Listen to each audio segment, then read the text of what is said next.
rolled out the Chesapeake Bay strategy. This wasn't part of my talk, but let me just comment on that. That John was right, that the main part of the Chesapeake Bay strategy is between EPA and some of the tremendous water quality issues in the bay and the watershed that feeds the bay, and agriculture, with all of the programs that the Department of Agriculture runs up through the watershed and trying to come up with a more integrated approach. But the Corps was part of that too, and although we aren't one of the main players, we are one of the players, and it's, for the case of Chesapeake Bay, it was more, how do we find a smarter way to deal with our dredge material? How do we just had completed a study Congress asked us to do. We didn't do the study. Congress asked us to be the organizer of a conversation with local governments in the Anacostia River Basin. In the Corps, with the Council of Governments, Corps was the sort of the secretary of the group and provided some structure to it, but they came up with a watershed plan for the Anacostia. Most of the projects aren't projects that the Corps would do. I mean, most of the projects are other people's responsibilities. There were a few little projects, some that would improve flood protection, some would do a smarter job of managing the riparian areas and streams that would provide some incidental protection. But the point is that we're not there yet, but at least that was a start of a bottoms-up approach to look at a problem that then the Corps and the federal agencies can step in and look at and find out where the highest priorities were and then try and work it out on that basis.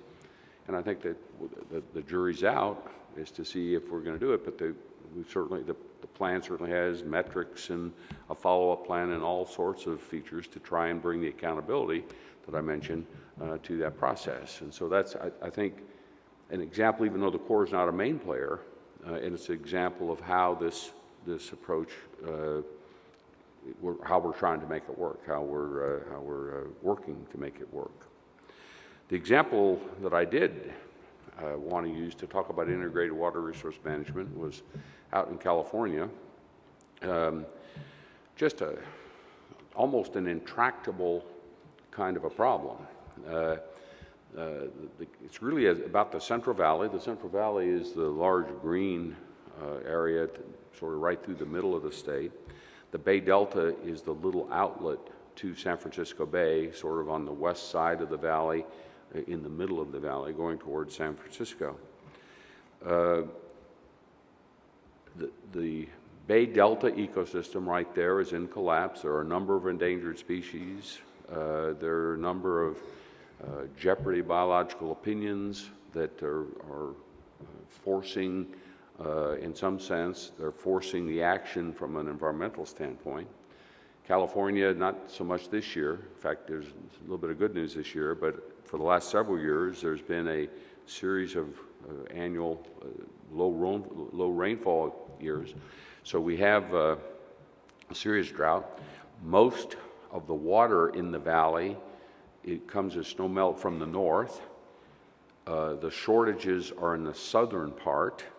Getting the water from the north to the south, it complicates things for this Bay Delta and the endangered species there in the center.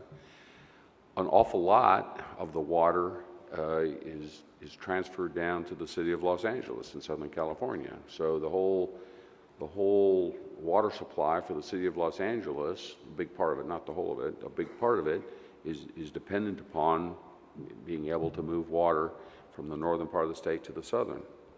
As I already mentioned, just the aging infrastructure, I think well over 50% of the core dams in California, in the Central Valley, have identified dam safety issues. They're not all at the same seriousness as to risk, but many of them are being operated at less than optimum levels. Yet on top of that, then, all of the sort of other complicating factors.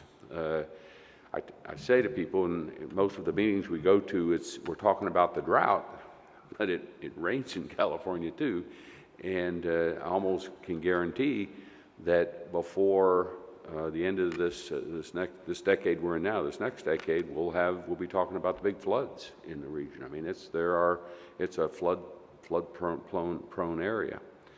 The seismic events, many of the levees in the Delta, many of the levees in the region like 90% of them, are agricultural levees. They're not to any standard. They're just farmers threw up some peat and they're there. And they're very vulnerable to seismic action. And so there's a very real possibility that we'll have some seismic event that will significantly alter the levee system in this area. I'll talk more about climate change in a second, but we're already seeing the changing patterns of the way water comes to the valley. A combination of snow melt and rains, and whether it's climate change or not, but one of the theories is that climate change may be producing a different water regime, different water challenge for us to manage. Talked about the environmental issues. Another one is we have separate systems. Those from California are aware a little bit about this, and other places too, where basically you have the Bureau of Reclamation who manages the water supply system and the Corps who manages the flood protection system. And although they both have reservoirs, on the flood protection system, you basically want to have your reservoir empty so when it rains it can fill up and take the peak off the flood. In a water supply system, you want your reservoirs full so you can release the water when it's dry. So there's a different thought process. And yet we have the same, the dams look the same, they're sprinkled throughout, but they're not operated in an integrated way. We have many stakeholders, all with their perspective on which part of these problems are the most important. Now the good news is, as I've gone out there, I am hearing, and this gets to the question about political and other kind of differences, I'm hearing, for me, a surprising amount of consensus. I mean, I'd heard for a long time about all these problems, but as I go out there, I think there is sort of a growing willingness to work towards these problems in a more integrated way. I met with a number of interested folks. I asked them if they were more hopeful or less hopeful that these efforts that we were about, the state and the recent federal actions that we've announced. And 2/3 of them were more hopeful. Of course, then you know what the next question is. You want to go and ask all those not hopeful why.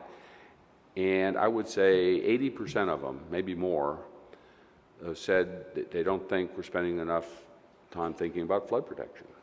And I think that's right. I mean, we've been focusing, this is another part of the dilemma, is we're in a drought. We've been in a drought for 3 years, so that's everybody's hair on fire over the drought, yet the people that are there are saying you're not paying enough attention to the flood part of this, and we certainly agree with that. All of that sort of has led to our broad approach is the centerpiece is something called the Bay Delta Conservation Plan, which is really a plan to be able to move water more safely and more securely from the north to the south, while still providing for the endangered species requirements in the Delta. That'll take us 10 years to get that completed. Meanwhile, we have a number of problems in between, a number of years where we have the problems in front of us. And so the question then is, how do we take the infrastructure we have, how do we come up with better, smarter ways to manage that infrastructure? Down in Los Angeles, they're taking some of our dams, and Denver too, and saying, Corps, why can't you change your water control plans a little bit? And working with the Corps, why do you have to flush out all the water from the reservoir to immediately recreate new floodplains? Why can't you hold it a little longer, take another look at sort of the pool elevations to see that it's safe? But if you could do that, you could recapture a lot more of the water that's in a flood control facility, either for aquifer recharge or for other water supply purposes, and help solve that part of the problem. And both in Denver and in Los Angeles, the Corps has had some success in doing that.